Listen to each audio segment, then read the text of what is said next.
Naranasan mo na bang subukang gumawa ng tama, pero parang may humihila sa'yo sa kabaligtaran?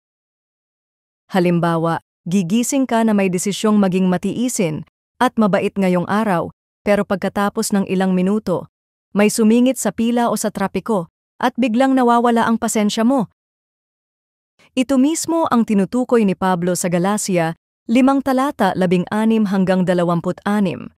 Ang patuloy na labanan sa pagitan ng gusto nating gawin at ng alam nating dapat nating gawin. Tinawag niya itong digmaan sa pagitan ng laman at ng espiritu. Dalawang landas na ating pinipili. Isipin mong ang buhay ay parang 200.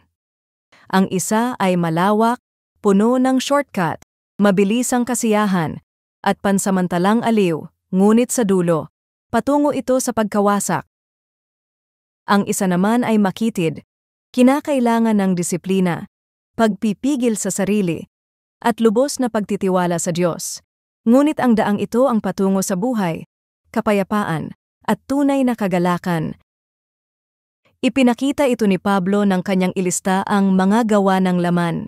Mga bagay tulad ng pagkapuot, pagkainggit, makasariling ambisyon, at matinding galit.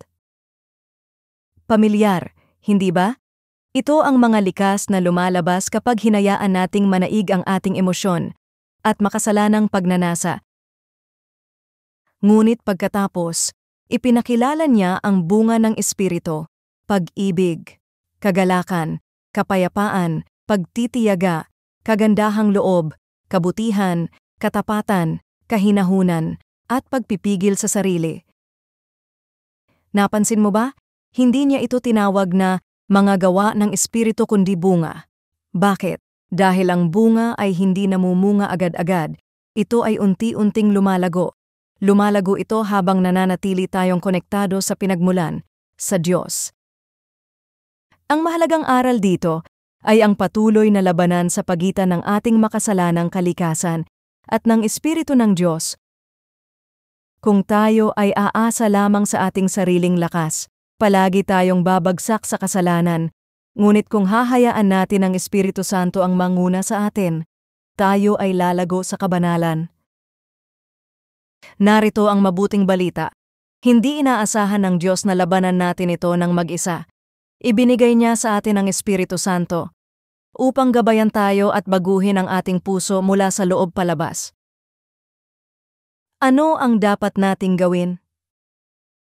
Piliin ang tamang landas araw-araw, tuwing umaga. Tanungin ang sarili, sino ang nananaig sa akin ngayon, ang laman o ang espiritu?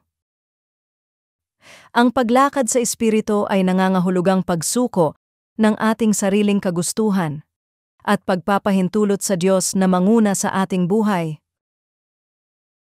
Maging matiyaga sa proseso. Ang paglago ay hindi agad-agad nangyayari. Hindi ka gigising bukas na puno na ng pasensya. Ngunit habang patuloy kang lumalakad kasama ang Diyos, mas lalo mong maipapakita ang kanyang katangian. Manatiling konektado sa Diyos. Ang puno ay hindi pinipilit ang sarili upang mamunga, nananatili lamang itong nakaugat at kusa itong namumunga. Ganon din tayo, kapag tayo ay nananatiling nakaugat kay Kristo, sa pamamagitan ng panalangin, salita ng Diyos, at pagsunod, ang bunga ng Espiritu ay kusang lalago sa atin. Kaya, tigilan na natin ang pagsisikap ng mag-isa. Lumakad tayo sa Espiritu at hayaan natin ang Diyos na baguhin tayo mula sa loob palabas.